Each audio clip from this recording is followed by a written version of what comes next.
Magulay na punta mga idol. Maratong subak mga idol. Oh.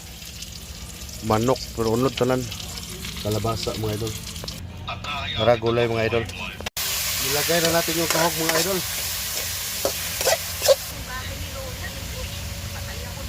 Nilipat natin ang kawali mga idol kasi hindi kasi nun. Maliit pala yun. Ayun oh.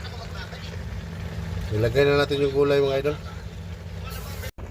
Luto na atong gulay nga pakbit mga idol. Ayun mga idol oh. Unsa pay giulat? Atak.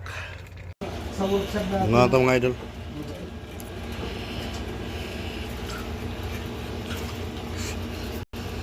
Engineer daw, pero hindi siya, iba siyang engineer, hindi siya pang sasakyan. Hindi siya. Parang, kasi hindi rin marunong. Saka lang yung sinasagot-sagot ko. Wala, ano ko naman yan? Hindi, kaya hindi naman kami engineer, pero limang 10 taon na kami nagtrabaho niya, alam mo na kung anong problema. Sinasagot-sagot namin. Ang bait, pinapakain kami ng kabusa, bili ng